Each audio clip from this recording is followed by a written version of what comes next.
म्हणून या संत वचनाला बाज आणतात मला समजत नाही. मी स्पष्ट बोलणारा माणूस आहे बरं का. पंढरीचाच वारकरी तो रस्ता सुद्धा ठरलेला आहे, बरोबर आहे ना. तुकाराम महाराजांचा पालखी सोहळा त्या मार्गाने तेव्हापासून चालत आलेला आहे, बरोबर आहे ना. बारामती वगैरे हा मार्ग आहे, एका शहराचं नाव घेतलं. आणि माऊलींचा पालखी सोहळा याच रस्त्याने अव्याहत चालू आहे आणि जोपर्यंत चंद्र सूर्य आहे तोपर्यंत याच रस्त्याने जाणार आहे. दुबईच्या अमेरिकेच्या रस्त्याने नाही जाणार हा सोहळा. हो बघा मी काय बोलतो ते स्पष्ट बोलतोय. ह्या रस्त्याला महत्व आहे. मी सांगतो तुम्हाला, मी वारी करताना सुद्धा आहे ना महाराज, कधी कधी म्हणतात त्या तिकून जाऊ इकून जाऊ, नावं घेत नाही. मी म्हणलं नाही. 2-3 महिन्यापूर्वी पांडुरंगाच्या पूजेला जात असताना माझ्या जवळचे काही जण म्हटले आपण जरा तिकून जाऊ, शॉर्टकटने जाऊ. मी म्हणलं नाही नाही, आपल्याला आळंदी, सासवड, जेजुरी, आपलं फलटण, बरड, नातेपूर या मार्गाने. ते म्हणलं असं का, ऐका जरा वारी, म्हणजे असं का महाराज तिकून गेलं तर काय फरक पडतोय. मी म्हणलं एक सांगतो, या रस्त्याने ज्ञानेश्वर महाराज गेलेले आहेत, या रस्त्याने सर्व संत मंडळी गेलेली आहे.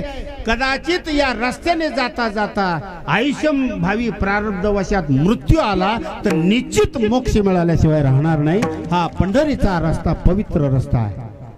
बघा अजूनही समाधी आपल्याला पाहायला मिळतात. मी कशा करता बोलतोय, हा रस्ता येण्याची पंथे चालू जातात, या रस्त्याने जायचं आहे आणि पुन्हा पंढरपूरला जायचं आहे. आता पंढरपूरच का हे पण मी सांगत होतो बरं का. कदाचित काहींना माझा थोडासा राग येईल बरं का. हा पंढरपूरच का, कारण श्री क्षेत्र पंढरपूरचं असं महत्व आहे. तुम्हाला प्रमाण माहिती, आपल्याला गायला वेळ नाही. हो, जम्बो या द्वीपा माझे एक पंढरपूर गावगा, धर्माचे नगर देखा विठू पाटील त्याचे नाव गा. चला जाऊ तया ठाया काही भोजन मागाया गा. बरोबर आहे ना. विठोबाचा धर्म जागो त्याचे चरणी लक्ष लागो.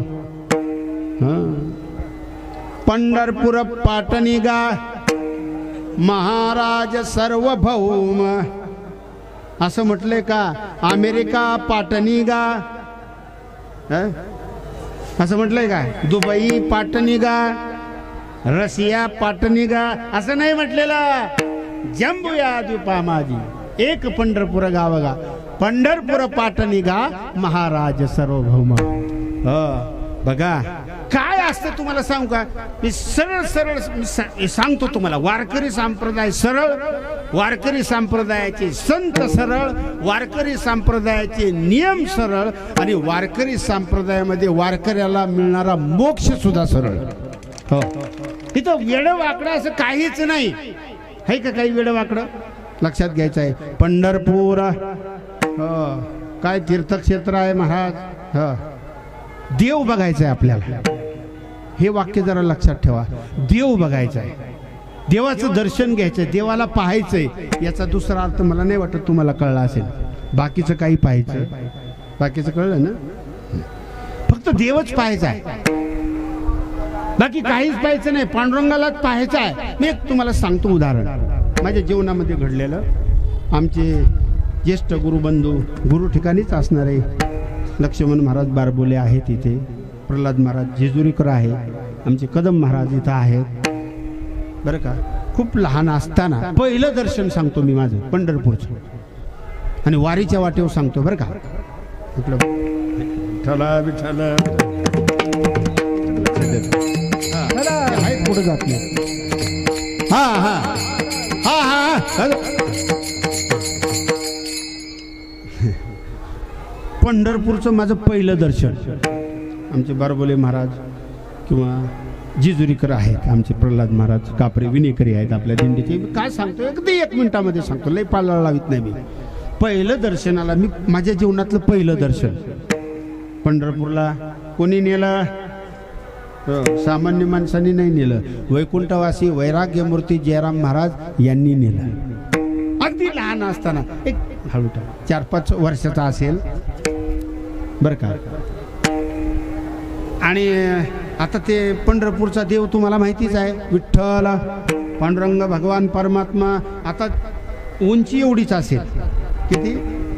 अहो 3 वर्षाच्या नुकतंच कळत होतं, एवढीच उंची. ते हात काही माझा पांडुरंगाच्या चरणापर्यंत जाईना बरं का महाराज, महत्व लक्षात घ्या. ते हात काही पांडुरंगाच्या चरणापर्यंत जाईना. आणि नेमकं तेव्हा काही एवढी गर्दी नव्हती, मी थोडा आगाव होतो. आगाव म्हणजे वेगळा अर्थ घेऊ नका. त्या पायापाशी पडलेले नोटा आणि पैसे पाहतो. मी कुठं पाहायला पाहिजे? देवाकडे, बरोबर आहे ना. एक ठाक्या दिला बोलनी माझ्या कानाखाली. बरं बोले महाराज. तर मागचे लोक होते म्हणजे काय बुवा, कळतं का काय एवढ्या लहान पोराला मारताय? तर बोननी त्यालाही दिला ठेवून. ते बोनचं काम जरा वेगळं होतं, मला माहिती नाही असेल. आणि मी कशा करता बोलतोय, पांडुरंगाच्या चरणावर उचलून डोकं आपटलं. जे डोकं आपटलं ते डोकं आज समाजाचं डोकं सुधरवतंय. काय बोलतोय? पण नेलं कुणी? संतांनी. बोध दिला मज सांगा ते, मार्ग दाविला नीट. संतांनी नेलं, संतांनी नेलं पाहिजे. आणि देवाची भेट संतांनी घालून दिली पाहिजे. असा संगम ज्याच्या जीवनात येईल त्याचा उद्धार झाल्याशिवाय राहणार नाही. म्हणून आपल्याला हा सगळा आनंद घेत घेत घेत जायचा आहे. हो येणं भिकारी पंढरीचा, हे पंढरपूर आहे बरं का. ऐसे चंद्र भागा ऐसे भीमातीर, ऐसा विटेवर देव कोठे, ऐसा विटेवर देव कोठे, ऐसे चंद्र भागा ऐसे भीमातीर, ऐसे चंद्र भागा ऐसे भीमातीर, ऐसे चंद्र भागा ऐसे चंद्र भागा.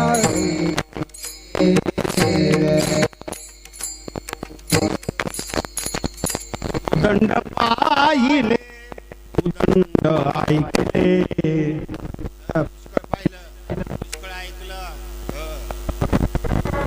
एक अजून एक वैशिष्ट्य सांगतो तुम्हाला. तुम्ही वृंदावनला गेला असाल, हरिद्वार ऋषिकेश अनेक तीर्थक्षेत्रामध्ये अनेक देवाकडे गेला असाल, जात असाल, जे कोणी जात असतील, पण असा एकच देव आहे बरं का विटेवरचा. महायोगपीठे तटे भीमरथ्यम वरम पुंडरीकाय धातुम मुनींद्रहि स्तमागत्य तिष्ठन् स्तमानंद कंदम परब्रह्मलिंगम भजे पांडुरंगम. आलेल्या वारकऱ्याला बरं का प्रत्यक्षपणे चरणाचं दर्शन, स्वरूपाचं दर्शन, चरणावर डोकं ठेवण्याचा योग फक्त आपल्या देवाकडे आहे, विटेवरच्या देवाकडे. म्हणून बघा आज लाखो नाही कितीतरी लोक, समाज, मी त्याची संख्या म्हणून याची कारण येतो. काही लोक म्हणतात हौशी येतात, नवशी येतात, गवशी येतात, करमणूक करणारे येतात, टाइमपास करणारे येतात, चोर येतात. येऊ द्यात ना, येऊ देत की काय, त्यांना तरी कशाला काय बोलायचं. शेवटी हौशे, नवशे, गवशे, चोर सुद्धा पाहिजेच की नाही पाहिजे. मी सांगतो तुम्हाला का पाहिजे. हा, नवशे नवस करणारे, त्याचा अर्थ एका वाक्यामध्ये नवस करणारे नवसे, आणि काहीतरी सापडण्याकरता, सापडवण्याकरता आलेले गवसे. आणि हौसे म्हणजे चला शुगर कमी होण्याकरता जाऊ आपण वारीला, नाही का. थोडं असे पण आहेत, मला त्यांच्यावर टीका काय करायची नाही. हौसे नवसे सगळे पाहिजेत. आता चोर सुद्धा पाहिजेत. आता तुम्ही म्हणता चोर कसे पाहिजे. चोर जर तुकोबारायांच्या पाठीमागं लागले नसते तर तुकोबारायांनी अभंग केले नसते. कुठं तुकोबारायांच्या पाठीमागं चोर लागले ते गाव येईल आपल्याला वेळापूर. आता येईल ते पंढरपूरच्या अलीकडे, शेगावच्या अलीकडे. तिथं चोरालाही किंमत आहेच की. हा, सगळेच पाहिजे. हा, मीठ कशा करताय. मीठ मीठ मीठ हा, त्याच्याशिवाय चव नाही ना. मला अधिक बोलायचं नाही. सगळे सगळे सगळे सगळे लागतात बरं. हो ये ना भिकारी पंढरीचा वारकरी होणं याचा अर्थ मी सांगितलेले सुरुवातीला. तुळशी माळगळा गोपीचंदन टिळा काम क्रोधादी विकारावर वार करतो तो वारकरी. आणि असा वारकरी होईन भिकारी होऊन मी पंढरीचाच वारकरी होईन याच्याकरता हे सांगितलं बरं. हो मग नियम काय आहे? हाची माझा नियम धर्म मुखी विठोबाचे नाम, हाच माझा नियम आहे. नियम कोणते? काही एवढे अवघड नियम नाही तो. पण कसं असतं सोपं जास्त स्वीकारण्याची ताकद राहत नाही. बरोबर आहे ना? सोप्याचं महत्व कळत नाही. जाऊ द्या मी असं बोलतो तुम्हाला. सोप्याचं महत्व कळतं का? नाही ना कळत. 5-25 वर्षापूर्वीचं गणित सांगतो तुम्हाला. अजूनही सरकारी दवाखाने आहेत.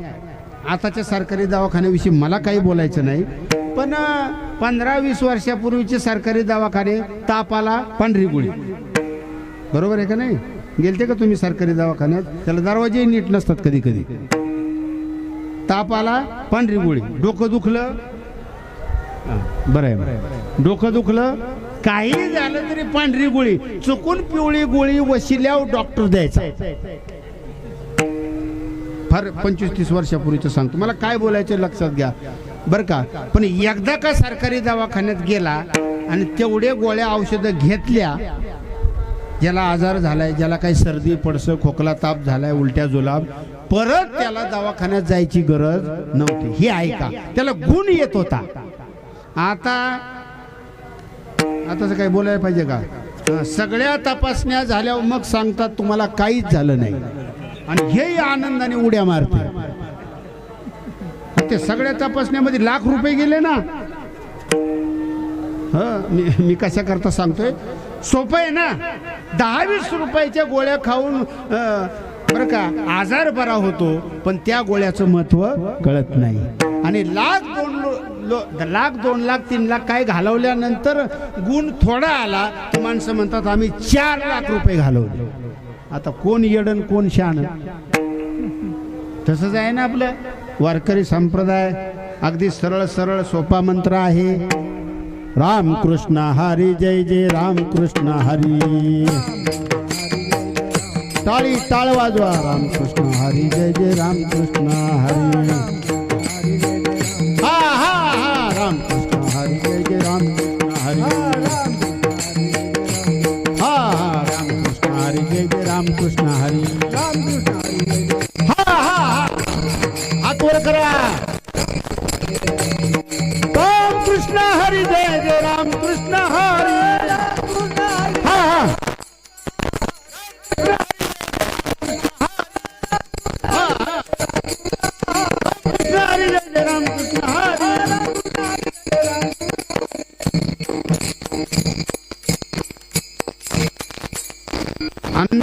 कोणाचा मंत्र आहे हा? आपल्या वारकऱ्याचा. बरोबर आहे ना? सकाळी सुरुवात कोणत्या भजनाने होते? रामकृष्ण हरी. बरोबर आहे ना? याने सुरुवात होते. काही तर सकाळ गवळणी लावतात. लय अवघड आहे. असो जाऊ द्या बरं. रामकृष्ण हरी वारकऱ्याचा मंत्र अगदी सोपं आहे हो. मी याच्याकडे गोळ्या औषधाचं जे उदाहरण दिलं ना, जे सरळ आहे त्याची किंमत कळत नाही. मला हे सांगायचं आहे बघा. होईन भिकारी पंढरीचा वारकरी हाची माझा नियम. नियम का काय लय मोठे नियम आहे हो. एवढे काही नियम आहे का? स्नान करणे, दिंडीमध्ये जसं येईल तसं भजन करणे आणि द्वेष मत्सर न करता वारी करणे हा नियम आहे. आणि पुन्हा गाता आलं तर गाणे, गाता आलं तर, पण गायलं तर चांगलंच आहे बरं. गात जागा माऊलीच्या मंदिरामध्ये सांगितलं होतं बरं. अवघे जेने पापनाशी असो मुखी विठोबाचे नाम. पांडुरंग पांडुरंग पांडुरंग एवढंच आपल्या मुखामध्ये आलं पाहिजे. हो, नाही मोठ्याने नाम उच्चारण करता आलं तर मनातल्या मनात निश्चितच जीवन सफळ झाल्याशिवाय राहणार नाही. हाची माझा नेम धर्म मुखी विठोबाचे नाम. तिसऱ्या चरणामध्ये येऊ हीच माझी उपासना. लागो संताच्या चरणा. ही उपासना आहे बरं. अनेक वर्ष जे वारी करीत असतील, ते वारीला आले असतील, त्यांना धन्यवाद. जे कोणी असतील ते सगळे बरं. दरवर्षी वारी करायची. काहीच होत नाही. काय हरकत आहे वारी करायला? ही उपासना आहे, याच्याकरता मी बोलतोय. आता उपासना कशी? याच्यामध्ये प्राणायाम सुद्धा होतोच की, होत नाही का चालण्यामध्ये? मी एक सांगतो तुम्हाला, वारीला आलाय आणि त्याचं वाटोळं झालंय असा एक तरी मला शोधून दाखवा. नाही नाही, मी स्पष्ट बोलतो. देवाच्या रस्त्याला येऊन वाटोळं होईल कसं? आता याचा मोबाईल हरवला म्हणजे काही वाटोळं होणं नाही, उलट देवाने त्याला जागे आणलं मी म्हणेन, म्हणजे त्या रोगातून वाचवलं त्याला. बरोबर ना? जे होतंय ते. आमच्यातल्या एकाचा मोबाईलच हरवला. बरं झालं, मी तर म्हणून बरं झालं. एखादा म्हणजे तुमचा हरवला तर मी दुसरा घेईन. जे होतंय ते. मी काय बोलत होतो लक्षात घ्या.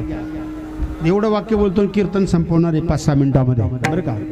वारीच्या रस्त्याने लागला आणि त्याचं वाटोळं झालं असं कधी होईल का हो? असं जर झालं तर एवढे लाखो लोक वारीला आले नसते, बरं का? असं होत नाही. देवाकडे जाणाऱ्याचं कधी वाटोळं होत नाही. फक्त वाटोळं कशाला म्हणतात आणि चांगलं कशाला म्हणतात एवढं त्याला कळलं पाहिजे. एवढं त्याला कळलं पाहिजे अध्यात्मातलं, बरं का? आता व्यवहार दृष्टिकोनातून त्याचा अर्थ मी सांगितलेला आहे. ही उपासना आहे, हीच माझी उपासना. लागो संताच्या चरणा, ही उपासना. आता एक प्रश्न आहे, एवढं बोलून पुढे चलतो. ही माझी उपासना आहे, बरं का? पण कुठे समर्पित करतात? लागो संताच्या चरणा.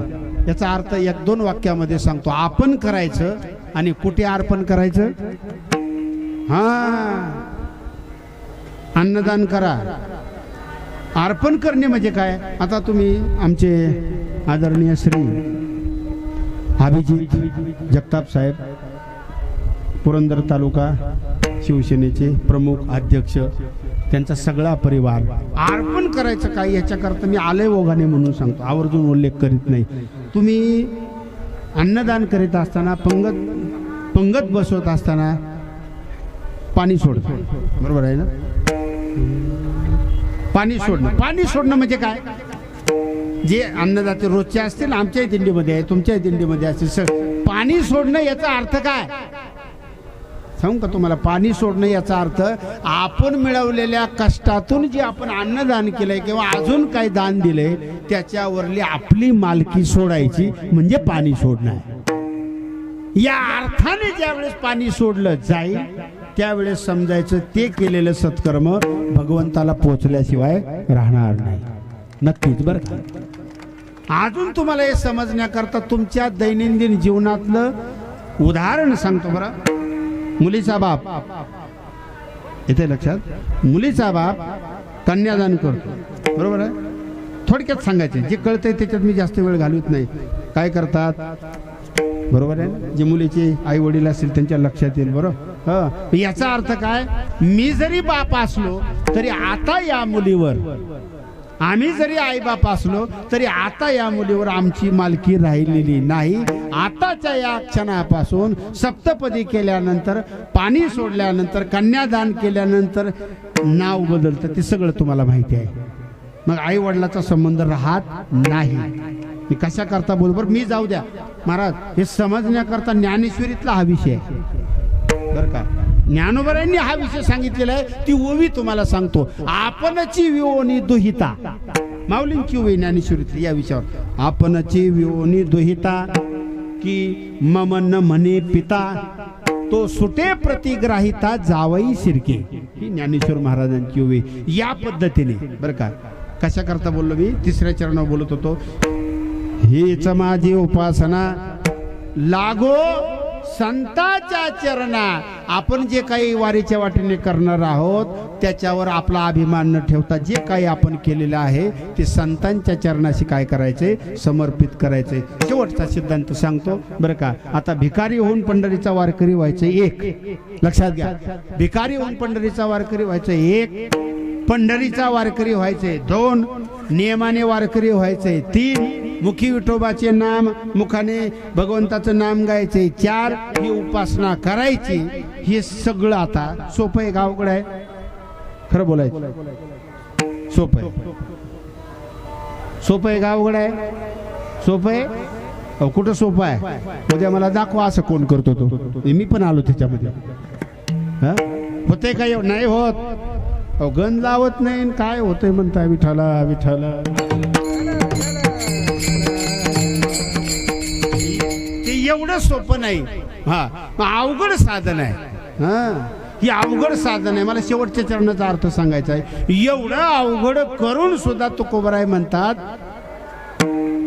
तुका म्हणे देवा, देवाशी बोलतायत, हीच माझी भोळी सेवा.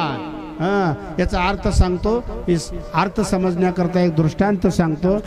यजमान बरं का, किंवा जरा वेगळ्या भाषेत बोलतो. एखादा पाहुणा घरी आला किंवा एखादे महाराज घरी आले, आदरातिथ्य केलं, चांगला स्वयंपाक गोडधोड केला आणि जेवण झाल्यानंतर जो जेवण देणार आहे तो काय म्हणतो? गरिबाची मीठ भाकरी, चटणी भाकरी गोड मानून घ्या.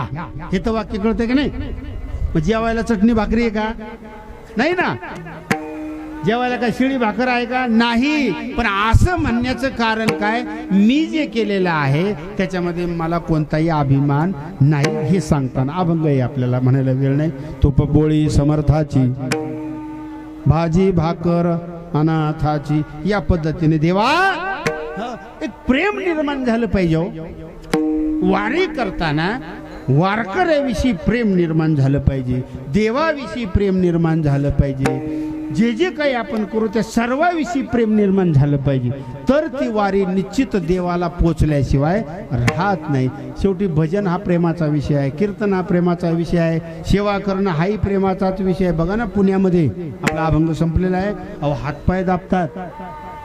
पुण्यामध्ये काही तरुण मंडळी वारकऱ्याचे तुम्ही पाहिलं असेल, हातपाय दाबतात. महाराज साधी गोष्ट आहे का? इथं हातपायचा दाबत नाही, पण दुसऱ्याची चप्पल घालून टॉयलेटला जातात आणि स्वतःची चप्पल गोळकुटी खाली ठेवतात. काय खोटं आहे का? मी ठिकाण खरं बोलतो, बरोबर आहे ना? आता बाथरूमला जायला त्याची चप्पल त्यांनी न्यायची ना, बाथरूमला जायला दुसऱ्याची नेणार, असं नाही. एक सांगतो तुम्हाला, जर चोरपणा केला देवाच्या बाबतीत, वारकरी संप्रदायाच्या बाबतीत, सेवेच्या बाबतीत जर चोरपणा केला तर देव त्याच्याकडे कसा बघतो हे सांगण्याकरता तुम्हाला मी उदाहरण सांगतो. एक कसा बघतो हे सांगण्याकरता, संदीपनी ऋषीच्या आश्रमामध्ये भगवान श्रीकृष्ण आणि भक्त सुदामा, बरोबर आहे ना, गुरुची सेवा करायची. गुरु आश्रमामध्ये जे काही सेवा सांगेल ते करायची. संदीपन ऋषींच्या पत्नीने आईसाहेबांनी सांगितलं, तुम्ही काय करा, पावसाळ्याचे दिवस होते, जरा वनामध्ये जाऊन जंगलामध्ये जाऊन लाकडं तोडून आणा स्वयंपाक करण्याकरता. कोणाला सांगितलं? भगवान श्रीकृष्ण परमात्म्याचं सांगतोय.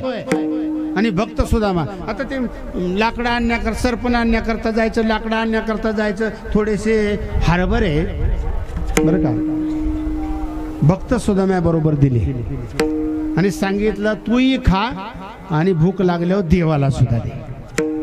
गेले वनामध्ये. मला जास्त विषय लांबवायचा नाही. एका झाडावर देव चढलेले आहेत, एका झाडावर भक्त सुदामा. भूक लागली या भक्त सुदाम्याला, बरोबर आहे ना? बार बोले महाराज. भूक लागली. भूक लागल्यानंतर ते हरभरे खाताना देवाला विचारायला पाहिजे होतं, देवा तू पण थोडे खा, तू खातोस का? विचारलं नाही. गपचिपच हरभरे खायला लागला. ते दात असे वाजायला लागले हरभरे खाताना, दाताचा आवाज यायला लागला.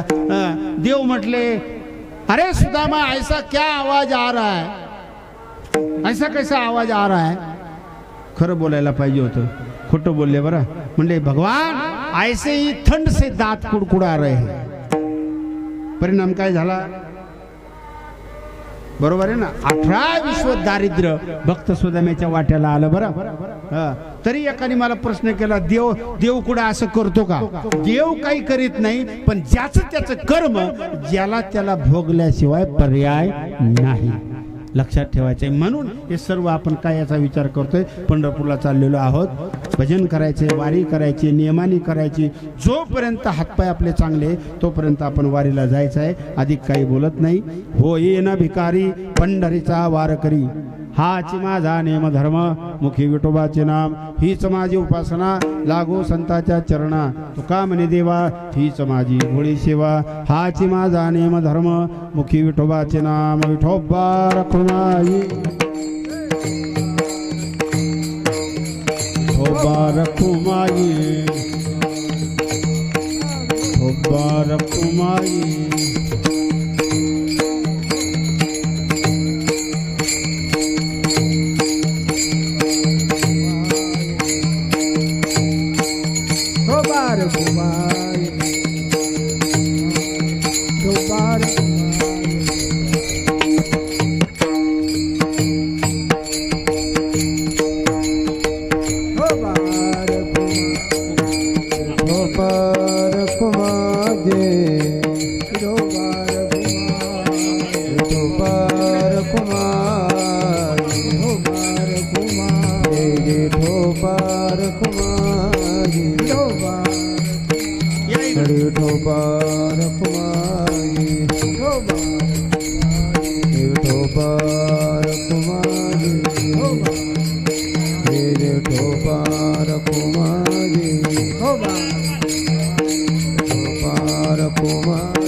कुंडली गवरदार विठ्ठल श्री ज्ञानदेव ज्ञानेश्वर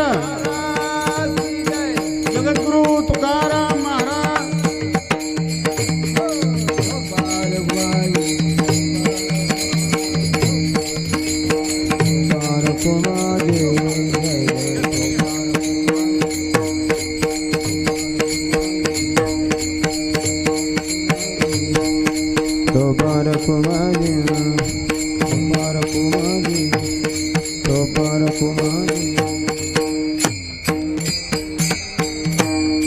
होईन भिकारी पंढरीचा वार करी हाच माझा नेम धर्म मुखी विठोबाचे नाम हीच माझी उपासना लागो संताच्या चरणा तुका म्हणे देवा हीच माझी भोळी सेवा हाच माझा नेम धर्म मुखी विठोबाचे नाम। आपली ही दिंडी सिद्धबेट वारकरी शिक्षण संस्था भूषण हबपश्री सुनील महाराज गवारे गेल्या कित्येक वर्षापासून इथं आमचे या तालुक्याचं वैभव आदरणीय श्री अभिजित या तालुक्याचं वैभव आदरणीय श्री या तालुक्याचं वैभव आदरणीय श्री अभिजित मधुकरराव जगताप हो किती वर्ष झाले असतील 16-17 वर्ष झाले आपल्या सिद्धबेट वारकरी शिक्षण संस्थेचं भूषण संभाजीनगर जिल्ह्यामध्ये वारकरी संप्रदायाचा प्रसार प्रचार करणारे युवा कीर्तनकार हबपश्री सुनील महाराज गवारे आणि ही सगळी मंडळी भजन करणारी प्रतिवर्षाप्रमाणे आपण इथं कीर्तन करीत असतो बरं का। हा मोठा योग आहे तुमच्या इथे कीर्तन होते हे महत्त्वाचं बरोबर आहे ना भजन होतंय मग अशी घरा साहेबांच्या घरी आपण भजन केलं आई साहेब म्हणल्या थोडं भजन झालंच पाहिजे याचा अर्थ त्यांना कळाला ज्या घरात टाळ वाजतात त्या घरात भांडी वाजत नाही कळलं भांडी म्हणजे कळलं ना सासू सुनाची असेल कोणाची असेल घरात टाळ वाजला पाहिजे मृदंग वाजला पाहिजे भजन आमच्या हबपश्री सुनील महाराज गवारे श्री संत गोरोबा काका दिंडी सगळ्यांनी भजन केलं हरिपाठ झाला कीर्तन झालं आणि आज द्वादशी आहे पर्व काळ आहे म्हणून मी कीर्तनाला नाही म्हणत नाही बरं का नाहीतर म्हणजे नकोच ते कारण आपलं ते श्रोत्याचं सूत्र जुळत नाही जिथं जुळतं तिथं जुळतं जुळत नाही असं नाही जुळतंय सगळीकडे पण ही सेवा आहे त्यांची पण श्रद्धा आहे सिद्धबेट वारकरी शिक्षण संस्थेवर हे मला चांगलं माहिती आहे स्तुती करायचं म्हणून करीत नाही वैकुंठवासी जयराम महाराज भोसले आळंदीकर हे मोठं व्यक्तिमत्व म्हणण्यापेक्षा मोठं संतत्व होऊन गेलं आज मी सांगतोय कधी कीर्तनात सांगितलं नाही हजारो लाखो कीर्तनकार प्रवचनकार त्यांनी घडवले. नुसते कीर्तनकार प्रवचनकारच नाही तर समाज प्रबोधन करणारे योग्य समाज प्रबोधनकार घडवणारी संस्था म्हणजे सिद्धबेट वारकरी शिक्षण संस्था आहे. त्याच्यामध्ये हब श्री सुनील महाराज गवारे वैकुंठवासी जयराम महाराजांच्या पुण्यतिथीमध्ये दरवर्षी बरं का असं काही समजण्याचं कारण नाही, योगदान त्यांचं वारकरी संप्रदायामध्ये पुष्कळ आहे. सिद्धबेटामध्ये सेवा म्हणून अन्नदान करतात, काही लागली तर आर्थिक सहाय्य सुद्धा करतात आणि म्हणून जिथं चांगलं होतंय तिथं मदत करायला काही हरकत नाही. अधिक काही बोलत नाही. वारीचं कीर्तन आहे, आता हे सोडून बोलतो, थोडा विक्षेप असतो, थोडं स्पीकर हे असतो, थोडा गोंधळ असतो, थोडं सगळं काही असतं. त्यातही आपल्याला जेवढं आपल्याला त्याचा आनंद घेता येईल तेवढा आपण आनंद घेतलेला आहे. अधिक काही बोलत नाही. पांडुरंगाच्या चरणी या वारीच्या निमित्ताने आळंदीहून पंढरपूरला जाणारा श्री संत ज्ञानेश्वर महाराज पालखी सोहळा, या सोहळ्यामध्ये सर्व वारकऱ्यांना उदंड आयु आरोग्य संपदा ऐश्वर्य लाभावं आणि या वर्षी ते वारीला आलेच याबद्दल काही नवल नाही, पण जोपर्यंत त्यांच्या जीवनामध्ये